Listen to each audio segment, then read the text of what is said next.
The following program is a PodcastOne.com production. From Hollywood, California, by way of the Broken Skull Ranch, this is the Steve Austin Show. Give me a hell yeah. Hell yeah. Now, here's Steve Austin. When you were talking about pay structure within the UFC or MMA in general, would you agree that Conor McGregor, when he first started coming on the scene, dude, and he has that aura about him, that chemistry, that it and that X factor, he's talking all that trash, man, and then he's backing it up, and he's just a supreme showman. Then all of a sudden he has the fight with Mayweather, and then he rakes it in on that, and of course Mayweather goes to the bank big time in a couple of damn dump trucks. But going back, now Conor's talking about coming back and fighting. I guess it's going to be against Khabib. But he's a guy, to me, that everybody has looked to, especially, I think, the Diaz brothers. Hey, man, if you're paying this so much, all that money, then where's mine? So I think he has made a huge case for guys getting paid more money or bucking the system or bucking the promotion and demanding more money. And that's what it seems to me like that's what a lot more fighters are doing. They're being very selective about their opponents. And it goes to a friend of mine, Daniel Cormier, D.C., wanting that fight with Brock Lesnar because he knows that's going to be the biggest payday of his life. So what are your thoughts on Conor and how he's affected at least the wherewithal about the pay structure? I got a saying, when you're 100% about something, you speak up 100% of the time. When you're 99%, you keep your mouth shut. Conor McGregor, he came in there, he proved, his work. He proved how good he was. He proved that he was marketable. He proved that he was bankable, as well. Even going out there having some tough fights, with, guys like Chad Mendes, going out there with, Nate Diaz going out there and having that one loss, even having, some tough fights with a couple of other guys. He pulled them off, in grand fashion, and that right there put Conor on the map, as well as Conor got a country behind him. You know what I mean? He got a whole sea of people that's going to follow him as well. And that's what made Conor a little bit different. Now, Conor was willing to bank on himself and say, hey, man, whatever this UFC say, man, screw them, man. I'm going to have this boxing match. And he got so big, they couldn't say anything, because they wanted him. Because, when you draw in money, hey, people are going to want you, no matter what, so that would put him in a great position, man. He said, I'm going to go have this fight with Floyd. We're going to go make this money. I'm going to put myself in a position where, hey guys, if you want me to come back and fight, it's almost like Tiger Woods back in the day. They used to pay Tiger $1 million just to show up at tournaments, so with Conor, he got it to the point now to where, hey, if you want me to just show up, pay me to show up, and a lot of fighters can take notes, from what he's doing.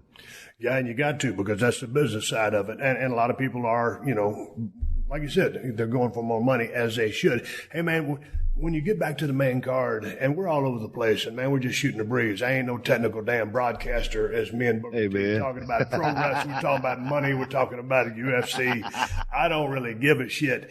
But dude, Abdul Razak Al Hassan goes out there against Nico Price. And the interesting thing about Nico Price, last time he was out there, he won that fight knocking the dude out with a hammer fist.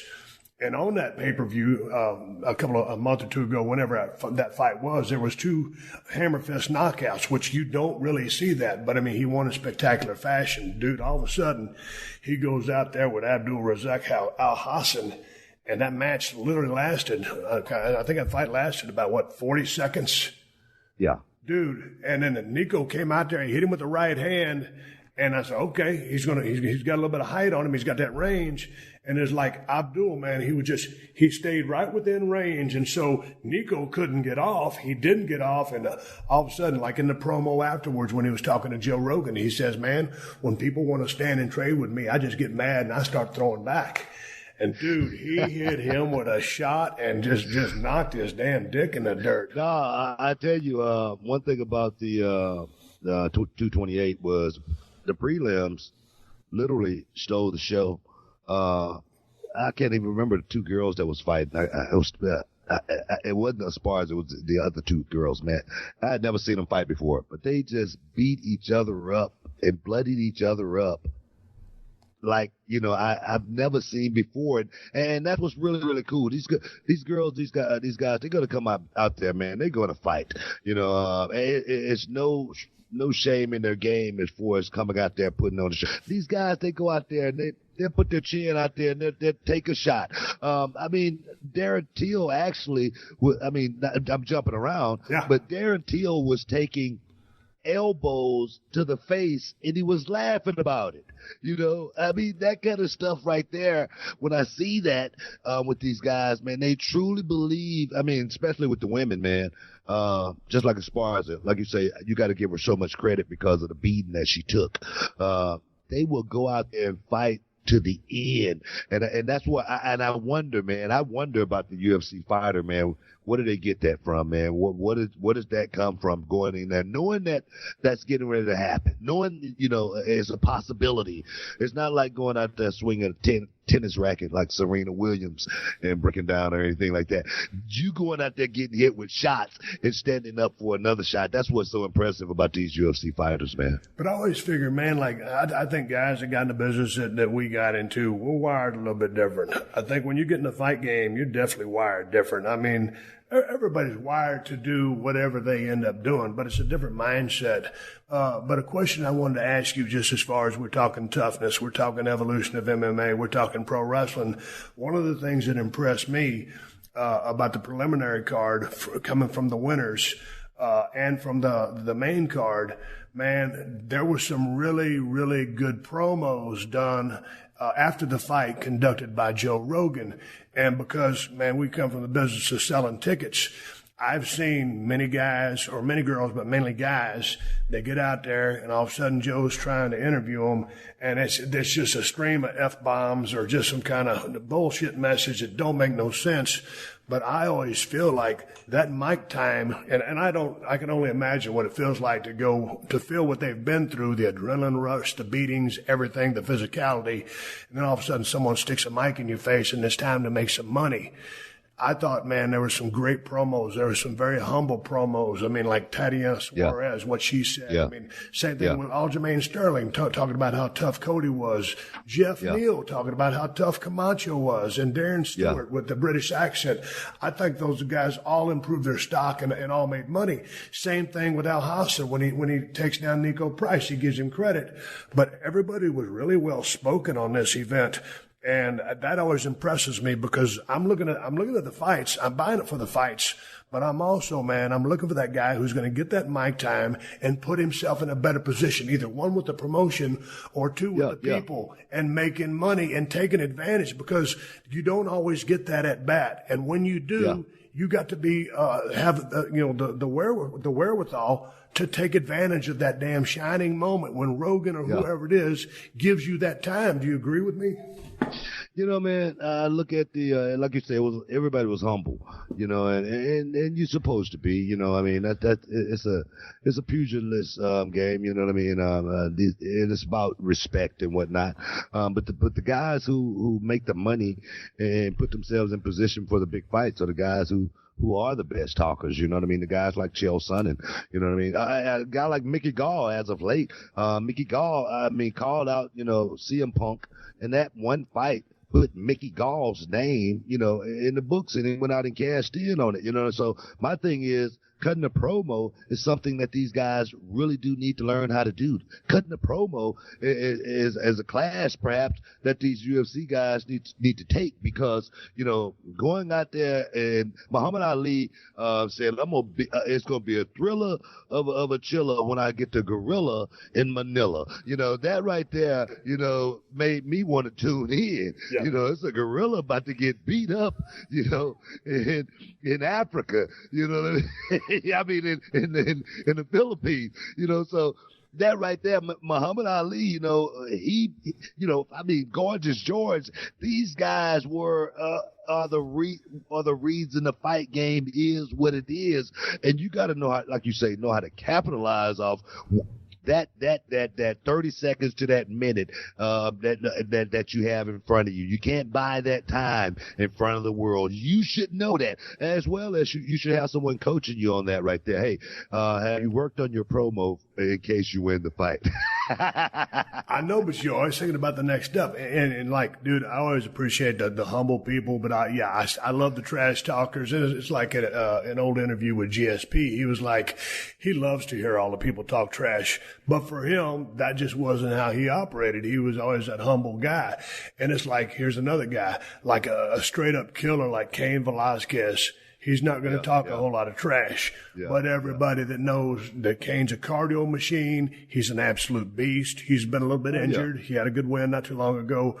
But I mean, for me, Cain's not a guy that's going to sell me on a match with his mouth. I just want to know if Cain's fighting and he's got a good opponent, I'm buying that event. And going back to what you said about Chael Sonnen, I remember years ago, he talked himself into that fight with Anderson Silva by running his mouth. And he was talking all that trash. And I said, man, I wasn't even going to buy that UFC event. But because of Chael Sonnen's promo, because I figured Anderson Silva was going to crush him. But Chael was talking so much shit. I said, I'm buying that. And our friend, DDP, Diamond Dallas Page, came over and he goes, bro, you buying the fights? And I said, yeah. He goes, can I come watch them with you? I said, yes, bring it on. Man, for 5 rounds, Chael Sonnen was beating his ass.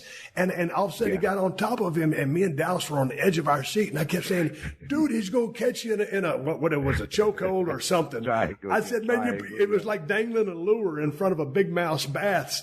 And boy, he took it and tapped him out. And I was so invested in that match book. I mean, and I love Anderson Silva. He's one of my favorite fighters of all time. Chael Sonnen had so much heart. He was winning that fight.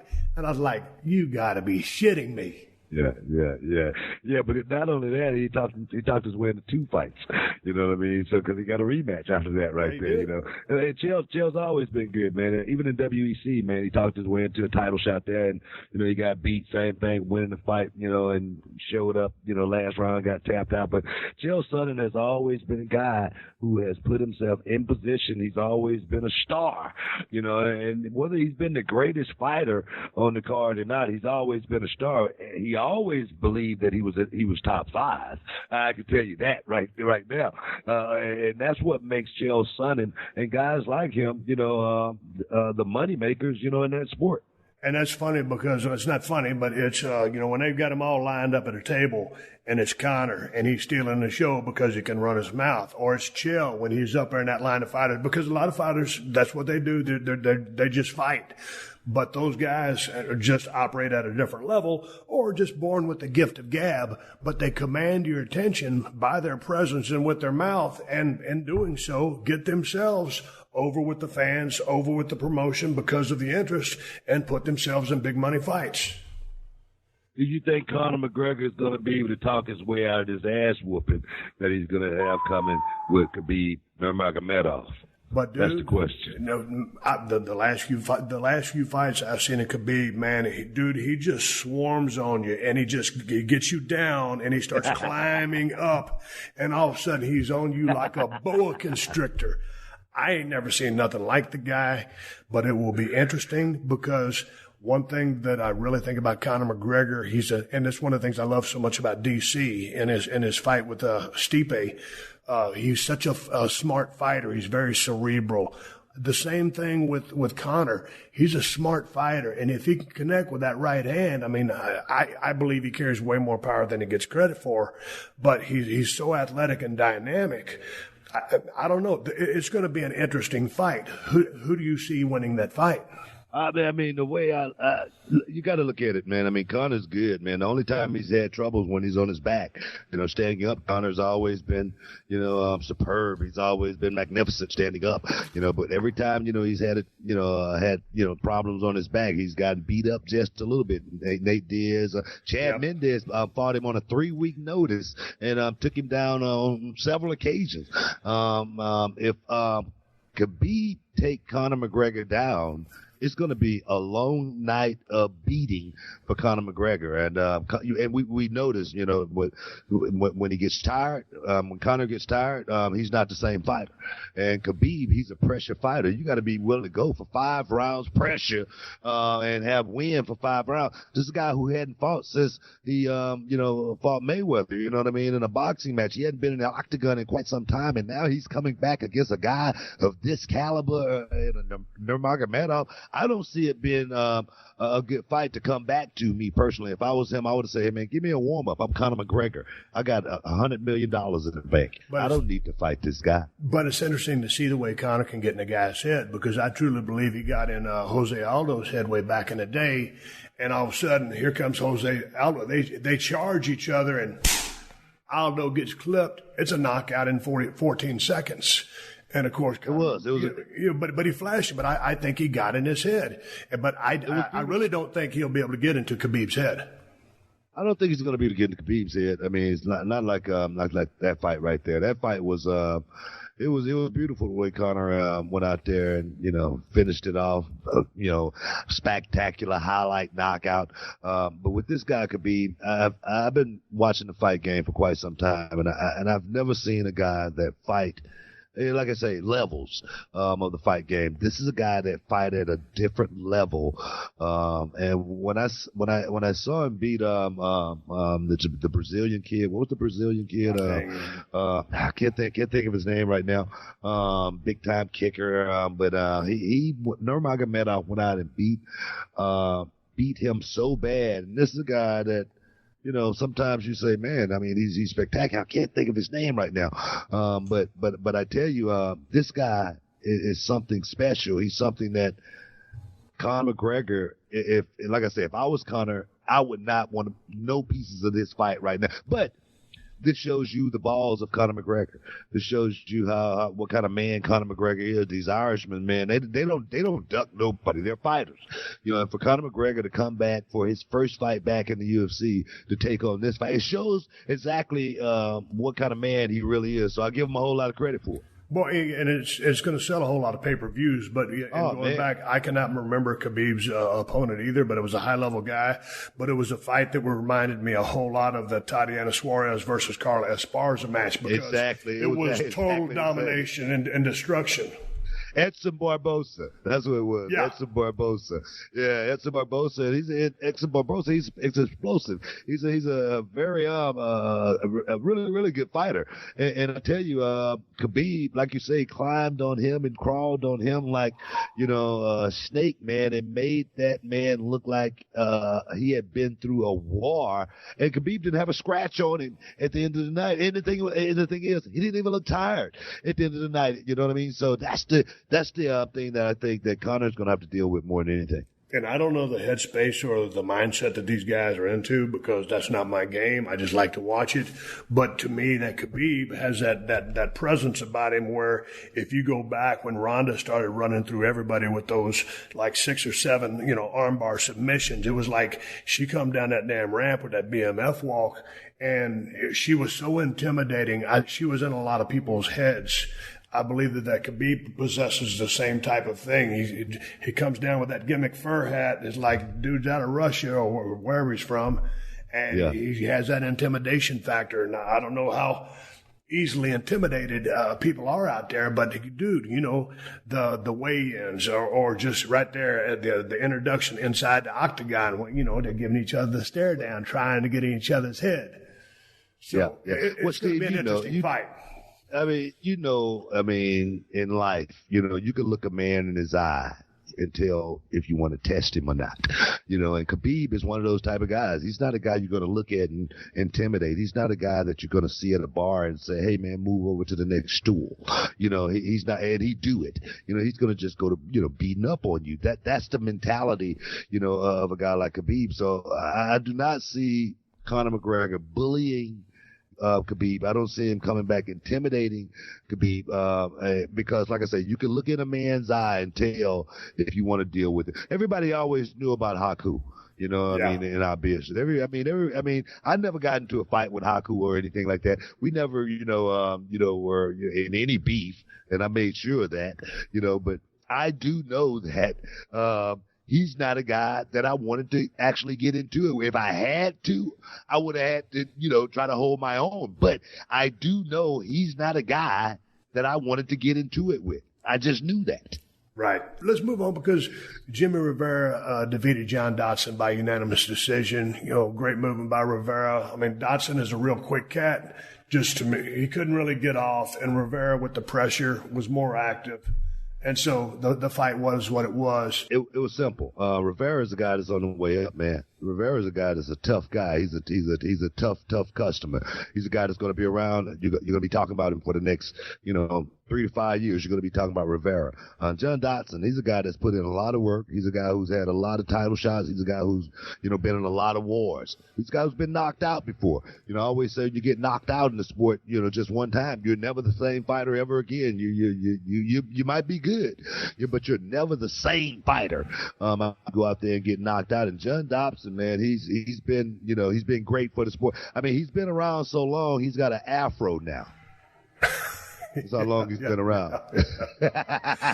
And then the next fight, Brandon Davis was filling in on short notice for somebody, but at the Zabit Magab, oh my God, Sharapov submitted him with a knee bar, and this was the second knee bar submission we saw that night because that's what Aljamain Sterling defeated Cody Stamann with. But man, that thing went to the side, and like I said, man, he tore out his LCLs, and man, he was in a bad way. So Brandon Davis taps out. I mean, dude, to get that hold and to submit that guy, and that was a hamstring thing. But anyway, it was a hell of a fight, and it was creative. Zabit he has that aura about him.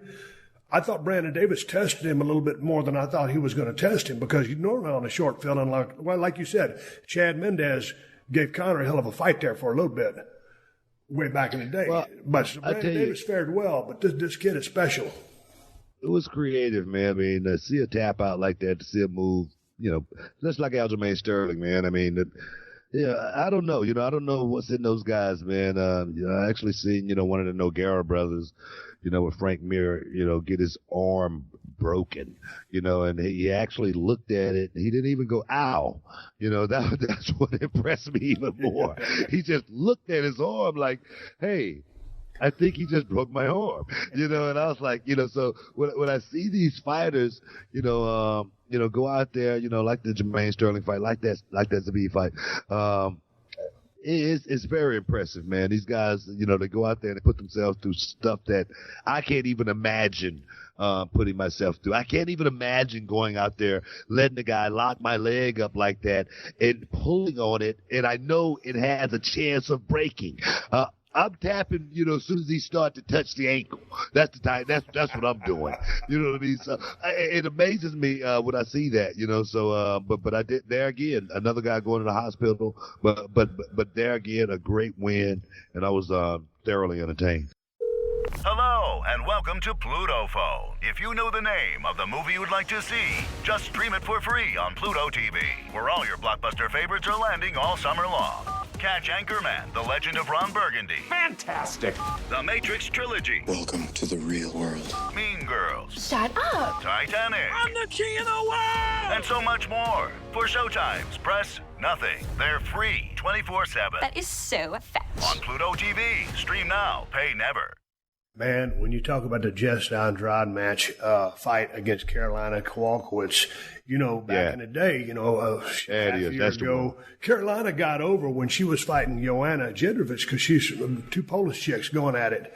And, at that time, Joanna was the champion, and Carolina went out there and gave her a hell of a fight.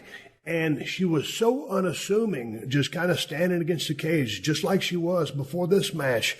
When she came out of that fight with Joanna, she got beat.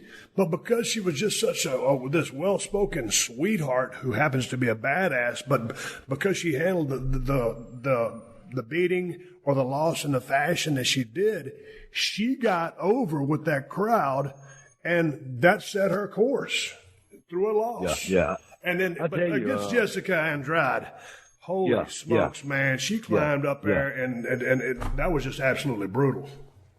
Man, it was almost criminal. That's what it was. Because that's what I'm talking about, man. To see that, man, I cannot imagine, my wife Charmel taking a beat down like that without me throwing in the towel and saying, baby, come on now. We got things to do. So it always amazes me when I see these women go out and, lay it out like that, man. They love it. They love the sport, and they're willing to go out there and leave it all in the cage like that. It's unbelievable. But in the pre-fight interview, she said that she was going to apply pressure, and she said she's going to apply so much pressure she's going to break her. And man, she wasn't bullshitting. It was pressure out the ass, and she caught her with some good shots. But it was pressure for both sides, though. It was a slot, like JR said. Like JR said, it was a slobber knocker. No, Carolina came back with a couple of shots, but then all of a sudden, when Andrade really turns it on, dude. Jessica is a tough girl. Jessica's had, she had title shots. She's a girl that's been, at the elite level. And just like the main event that pulled out, Shevchenko.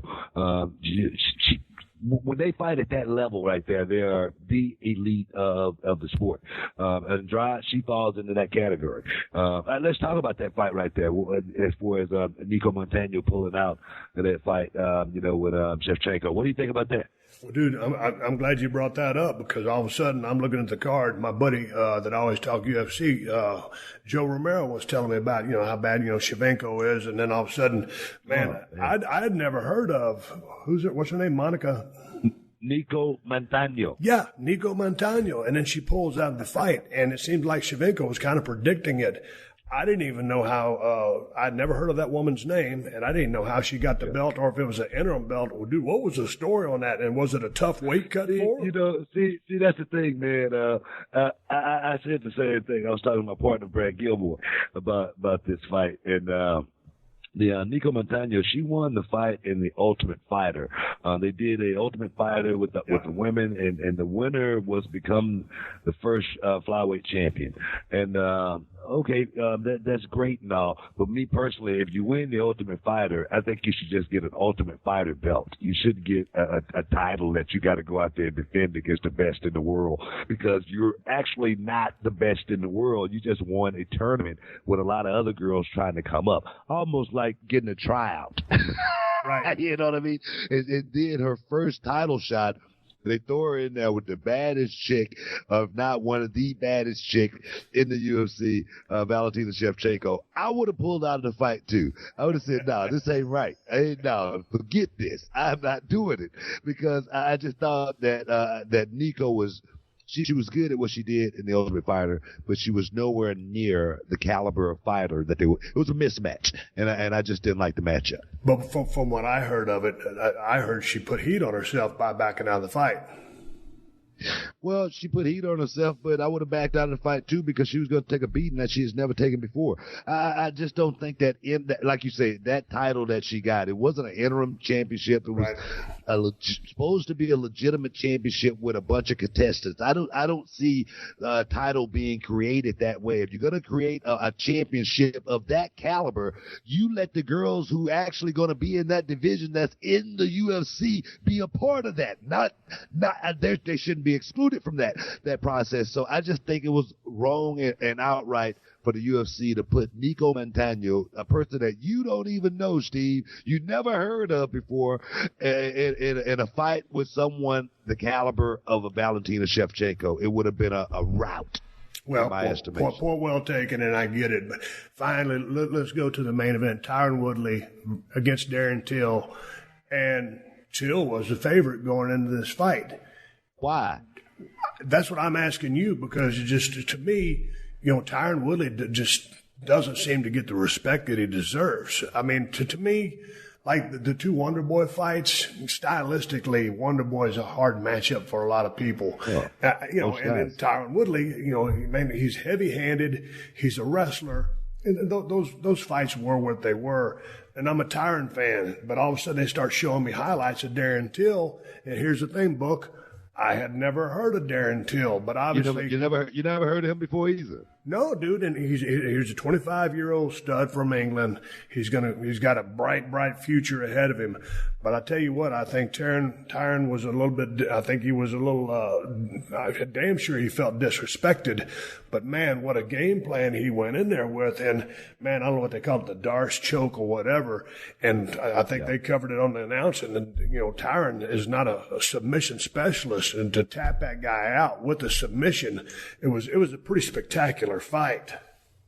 Yeah, but Tyron is a great wrestler, man. He's a guy that's got a wrestling background. He's a guy that's been fighting for quite some time. You know, in Strikeforce, he was a young kid, just like Darren Till was, you know, once upon a time, undefeated, you know, went in there and get knocked out against Nate Marquardt as well, you know. So he's a guy that's, you know, learned through trial and tribulations. You know, you got to be humble in the game. You got to work on your craft all the time, and you got to be ready when that opportunity comes. You know, Darren Till had a huge opportunity. A guy that's 17-0, you know, going into this fight. 17-0. He's a guy that, you know, 17 fight. Well, actually, 15 of those fighters, you don't even know who they are. But the last two was Stephen Thompson and Don Cerrone. And you know, Don Cerrone, he's a guy who sometimes Don Cerrone shows up. Sometimes he don't. You know what I mean? Sometimes he want to drink a few beers and, you know, just go in and have a fight and not train too hard. Sometimes Don Cerrone goes into a fight knowing he's going to lose. You know, that's the type of fighter Don Cerrone is. Stephen Thompson, you know, and Teal fight, those two big guys, you know, kind of like, canceled each other out. No one really, you know, beat each other up in that fight right there. And on that alone, the UFC gave this guy a title shot after Tyron Woodley has done nothing but one thing in the UFC, and that's win. The only thing he's done is win in the UFC. And there again, Dana White, you know, he threw a lot of shade on Tyron Woodley not being a star, not stepping up, and when the opportunity came to become a star. But when you're the champion, I think you're already a star. I don't understand that. When you're the champion, the welterweight champion was defended 3 times. One guy against Damian Maia. Damian Maia shouldn't have never gotten a title shot. Damian Maia, only title shot he's ever gotten in the UFC was against Tyron Woodley because they wanted the belt off of him. Stephen Wonderboy Thompson, who did he beat to get a title shot? He didn't beat but a couple of guys, and he got a title shot. And then Stephen Thompson, the challenger, gets a rematch. When have the challenger got a rematch in any sport? I don't understand. This kid here, come along, Darren Till. He's a young kid. He's 6 foot tall. He's long. He's rangy. He's not even actually a welterweight. He's actually bigger.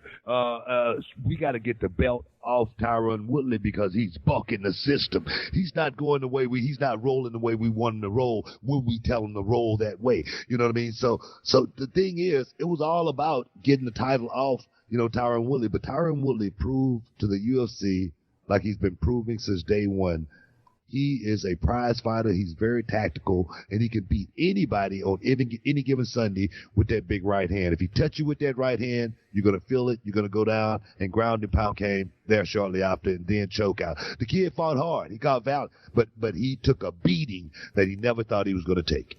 And, dude, here's the thing about Tyron Woodley, man. He's for me, he's kind of like a guy like Cain Velasquez. He ain't going to talk a whole lot of shit, but here's the thing. When Tyron's talking, I'm listening because he's a serious guy. He takes what he's doing very serious, but he doesn't have to talk me into a fight. I'm a fan of his because I like the way he conducts business. I like the way he fights. I like his professionalism. I like the way he attacks the task at hand, and he's proud to be that champion. And it's going to take a real sumbitch to take that belt off of him. You know, Tyron said exactly the same thing you just said. You know, Tyron Woodley said, everyone else likes me. Everyone else thinks, you know, I'm a cool guy except Dana White. You know, no, I'm serious. Yeah, he did. He's doing movies. He's out in Hollywood. He's doing movies and stuff. You know what I mean? You know, people, doing so much. And the thing is, you know, if you got a champion that's winning, I don't know why you're not pushing him. You know, it would have been great to get the title on Darren Till because there you would have had England, you would have had another country in play right there. You know what I mean? It would have been great to get the title on Damian Maia because boom, then you got Brazil, you got a country, you know, behind him. You know what I mean? So my thing is this: Tyron Woodley. It's going to take, like you say, a hell of a fighter to go out there and take the title off that guy. Right now, who do you see? I mean, Kobe Covington. I really think Kobe Covington is going to take the same thing all the rest of those guys took. And I think Kobe Covington is going to take it even a little bit worse than most just because of the crap he's been talking. Well, that's interesting because a lot of people don't like it. He's a different kind of trash talker, and he gets heat with a lot of people. Trash is trash, man. So I dig it. He entertains me. I think he's a good fighter. Is he a great fighter? I don't know that yet. But it'll be interesting to see what they do next. One of the things I was going to ask you about leading into this fight, that Wonder Boy, I think, was complaining a little bit about the low blows or the low strikes that Darren Till was kicking him in the knees. The oblique kick. Yeah, but he was also, hell, man, Anderson Silva used to do the same thing. I mean, he disrupt you. I mean, that's a completely legal tactic. But I'd heard that Wonder Boy was making some mention of this. So, what are your thoughts on that? I mean, it's a fight, dude. But all of a sudden, when you're kicking at that knee and the knee's not supposed to bend that way, do you outlaw that, or what do you do? Me personally, I'm not a huge fan of the oblique kick. I'm not a fan either because of what it is. No, I mean because the fighter has to have a fighting stance. When a fighter doesn't have the ability to have a fighting stance, it becomes something other than a real fight to me. You know what I mean? I think level playing field, because most in the fight game don't throw that kick. You only see Holly Holm threw that kick. Only a couple of Anderson Silva, like you say, threw that kick, but very few fighters actually perfect that because they're not going to be using it. You know what I mean? So I'm not a huge fan of it. I don't think it's something that should be in the UFC. It's something that could blow someone's knee out immediately. Now taking someone and putting them in a certain hole and their knee that's one thing, but just to kick it from that perspective. Now, side kick or inside kick, that's perfectly fine, but an oblique kick where you intentionally knowing this is the spot to blow a person's knee out, I just don't think it's something that's cool in the game. I just don't like it. Hey man, wrapping this thing up. Hey, no. Before we wrap it up, I gotta know, man. I gotta know. People want to know. When I first got to WWE, I gotta know. When I first got to WWE, Bruce Pritchard, he talked about it. You know what I mean? And you and we never talked about it. You know what I mean? I gotta know. When I first got to WWE. You remember that? Yeah. I came to the ring, jumped over the barrier. Steve Austin, dropped him on the table. Boom. Big debut. Booker T's in and whatnot. I leave the arena that night. I don't know why we didn't talk. I can't remember why, but I do know I left the arena. What happened? Bruce Pritchard called me. I'm on my way to the next town. Bruce Pritchard said, "Hey man, what was going on?" I say, "Man, it was a great night tonight. I'm excited, man. I'm in the WWE." He goes, "No, man, you didn't hear what happened." I go, "No, what are you talking about?" He goes, "No, you broke Steve's hand." And I go, "Broke Steve's hand?" He goes, "Yeah, man, you need to, you gotta fix it." I go, "Well, fix what? What are you talking about?" He goes, "Man, nah, man, you gotta fix it, man." I said, "Well, give me Steve's number and let me call him. This is my debut, WWE." I said, "Let me call Steve and let me apologize for breaking this man's hand because that wasn't my intention." You know what I mean? I do remember seeing you hit the top of the announce table and bouncing off. I remember that. But he goes, "No, you need to meet Steve at his hotel room tomorrow, man. And, you need to pack his bags to the hotel, man, because, man, we got to fix this." And I look at, I tell Richard on the phone, I go, "Hold him up. I ain't packing no goddamn bags." I call him, you know what I mean? But give me your insight on that story. Well, here's the thing. I had heard that story told many times, almost just like that. And first of all, had you called me to pack my bags, I would have said, "No, I got it," because nobody has ever carried my bags. Nobody's ever packed my bags but me. But there was never no heat. But here's the deal, Book. If I remember correctly, that was at Meadowlands Arena in New Jersey, correct? Yeah. Okay, yep. You picked me up over the shoulder, bam, I hit the table.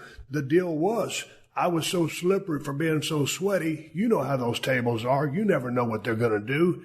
Well, what happened was when I flat backed on that table, I just skipped off like someone skimming a rock off a surface of a pond, right? And when I did, my lower back hit the legs of one of those announcers' chairs, with all the padding on them. So it's a heavy-duty chair. So what happened was I'd broken 3 transverse processes in my back, those things that stick out. All 3 of them just snapped over. So my hand was never broken. I broke those 3 bones in my back, and I went to the back. And, man, I was like, God damn, man, it wasn't nothing you did. It was the way the bump went. And so you put me perfect on the table. I just skipped off. But I had broken 3 bones in my back, and I kept telling the guys, I said, listen, man, I said, there's something wrong with me. I said, my back's got to be broke. And so they took me to the hospital, whether it was that night or when I went home, I can't remember. And I got an x-ray. Well, they didn't turn the x-ray machine up high enough, so they couldn't see nothing. They said, no, man, you're fine. And I said, I'm telling you, man, there's something wrong with my back. So I went to San Antonio when I was living. And sure enough, I go in there, they turn the x-ray up to a proper damn, whatever setting for my girth. And I said, no, you got good news and bad news. And said, the bad news is you broke 3 of the transverse processes in your back. But the good news is when they fold over, we just leave them like that. So we're not going to fix it. They'll just heal up and you'll be fine. So then from that day forward, I started going back to TV. There would be a doctor waiting for me in the dressing room before every show. And this is kind of leading into when I started doing a lot of the comedy stuff with Kurt Angle, because the doctor would be in there. We'd meet in the bathroom. I'd have 60 milligrams of Toradol shot in my ass. Now, Toradol is a it's a pain blocker. Non-narcotic, yeah. Yes, non-narcotic pain blocker, but it works like a mug. It's like a miracle drug. So before the shows, every show I was on the road, or if I was working a tag or whatever, until my back healed up, someone was shooting me full of Toradol. And that's why I started doing those comedy skits with Kurt, because I couldn't get no heat. Because I was hurt, I couldn't do anything to anybody. I never do that, man. I swear, man. I never do that, man. No, you never broke my hand. Bro. No, you never broke my hand. And when you put me through the table, it wasn't your fault. I hit the table. I skipped off. It was just a fluke that my back hit the chair. You know what? If I remember, man. If I remember, and my thing is, I don't remember a whole lot of stuff, about wrestling and wrestling spots, but I remember that night vividly, and I remember going over that, and they told me, okay, what's going to happen is, I remember going over it, they're going to remove everything, they take the TVs out, take the top off, and none of that was done, and boom, I hit, and all of that stuff was still, so when you landed right on that little top part, which shouldn't have been there, and I thought those TVs should have been removed as well, and that's what I remember to that. And to this day, man, we never talked about that. And I've heard several stories. Like I said, Bruce told that story to me, but I do remember hearing JR tell this story that you just said, and that's the first time I had ever heard about it. So I just want to hear from you, man, because I always wondered about that. I know, and I love Bruce Pritchard, and he helped me out tremendously when I was in WWE, but that's not the correct story. And Bruce is a premier storyteller. He grew up watching Houston wrestling just like you and me did. That's the problem. I think that's the problem. Bruce just trying to get some material for his show. That's what it was. Controversy creates cash, which is a book written by Eric Bischoff. But no, he's got the story. Now, Bruce is a great storyteller. I consider him a good friend. But no, he had the story wrong. It was my back, and there was never no heat with you and me, because all of a sudden I started seeing some Twitter stuff. This is a year or two ago, whatever it was. All of a sudden, you're supposed to be carrying my bags and shit like this. And I was like, no, that's bullshit. That never happened. You and me never had no heat, and that was the damn truth. I know it, man. I just wanted to get it out. Like I said, I just had to hear it myself, because I've been wondering myself about that night for all these years, man. All these freaking years, I've been wondering because I'm riding down the highway and freaking Bruce calls me, man, you need to make it right. Oh, and you know how Bruce is when he's getting dramatic. You need to make it right. I mean, what are you supposed to do? Hey, but here's a story for you. I got a story for you though. One time we was over in Germany. This is when I was with WCW, and we didn't go to Germany or Europe very much. We really started doing that in WWF. But anyway, we went over there, and I was out drinking like a fish. I didn't have a hangover. I caught the flu. Dude, we were walking through the airport, international travel. We're coming back to the States. I am sick as a dog, Book.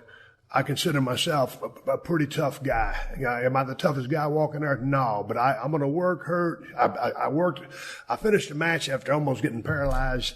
Now a flu bug has got me, and dude, I got a stomach ache from hell. I'm sweating bullets. I put my passport in. I get through. And man, I'm dragging my bags. I got a black Toomey.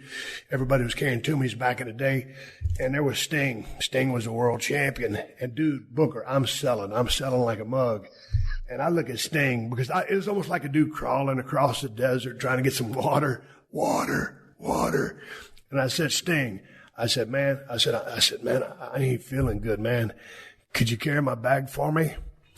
And Sting looked at me like I just fell out of a dog's ass. He ain't gonna carry my damn bags for me.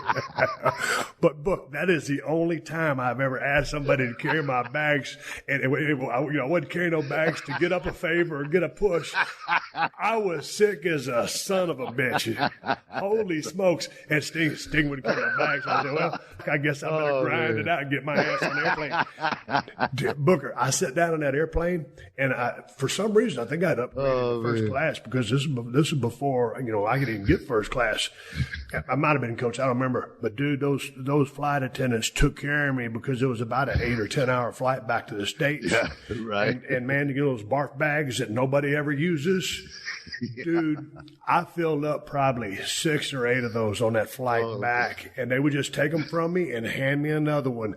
And I'll never forget. And by that time, the bug had worked itself out. But I'll never forget, man, I thanked them from the bottom of my heart for taking care of my sick ass. That's messed up. Sting still didn't pack your bag, though. Hey, but I want to come to Houston and do a podcast just about wrestling and your life. But I'm going to do that one of these days. But I know you got a radio show. You got a wrestling school. I know you're on social media. Bring people that listen to my podcast up to speed with the stuff that they can find you and check out all the stuff that you're doing because you're very busy down there in Houston, Texas. Heated Conversations, it's the radio show on Sports Radio 60. Download radio.com app. If you want to check it out around the world, you can check it out anywhere. Reality of Wrestling, of course, go to realityofwrestling.com. Catch me at Booker T5X on Twitter and Instagram and whatnot, but my Reality of Wrestling, man, that's my pride and joy right now. You can check it out. Streaming every Sunday on Fight TV. Check it out, man. It's an awesome show. Leave me a comment. Let me know what you're thinking about it. And we're trying to get that to the next level. And hopefully we can get Stone Cold Steve Austin down here to make an appearance or something like that. Hey, man, if WWE gives me the blessings, I will. Speaking of WWE, how tied in with those guys are you still? Are you still part of the company? And they just let you do your thing? I'm still working every week. Every month. I'm still doing the pay-per-views. I was just on SmackDown just a couple of weeks ago over in Canada, which was awesome. You know what I mean? To get back out there and have some fun with New Day. It was cool doing the Spinneroonie. Just bringing that out. I hadn't done the Spinneroonie in 2 years.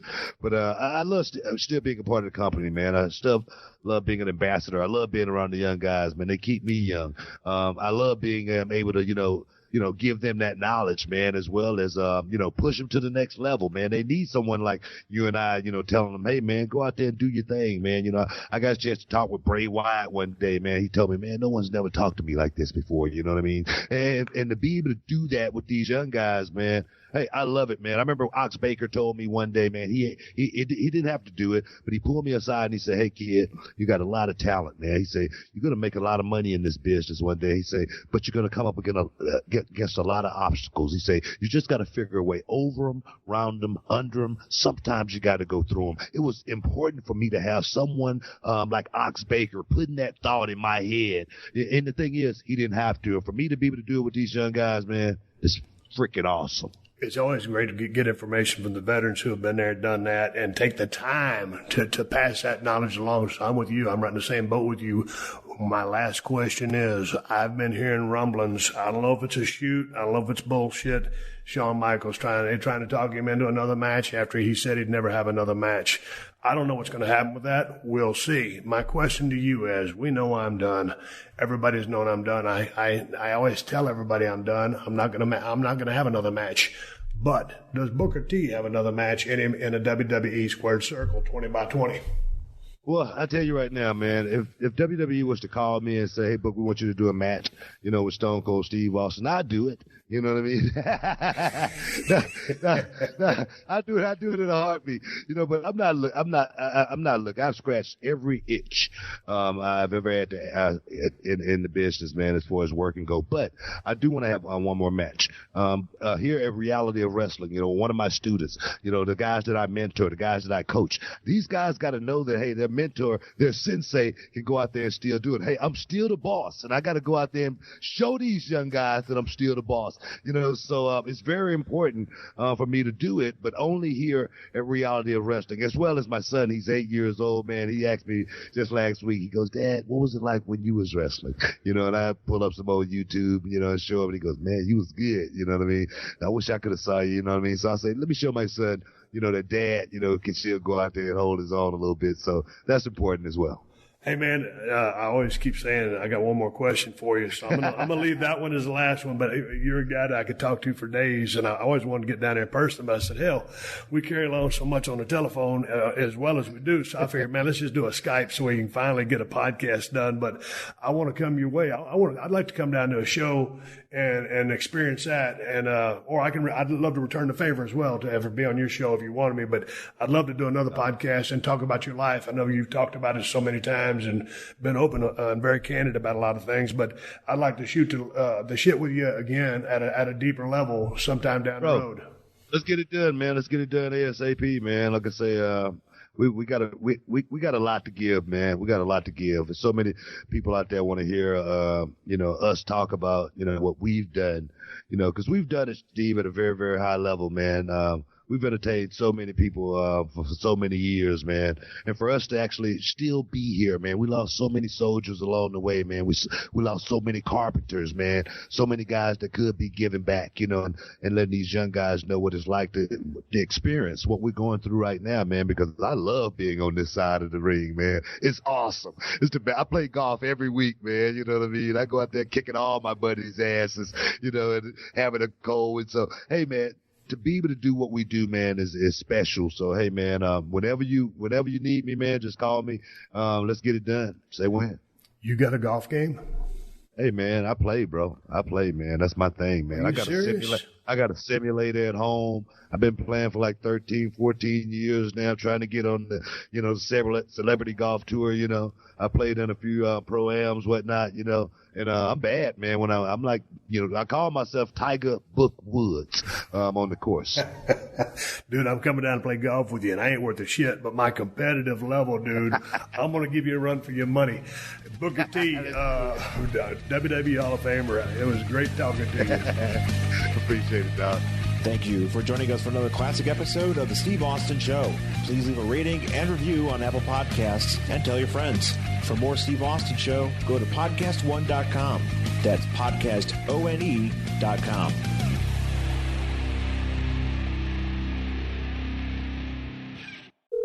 Hello, and welcome to Pluto Phone. If you know the name of the movie you'd like to see, just stream it for free on Pluto TV, where all your blockbuster favorites are landing all summer long. Catch Anchorman, The Legend of Ron Burgundy. Fantastic. The Matrix Trilogy. Welcome to the real world. Mean Girls. Shut up. Titanic. I'm the king of the world. And so much more. For showtimes, press nothing. They're free 24/7. That is so fetch. On Pluto TV. Stream now, pay never.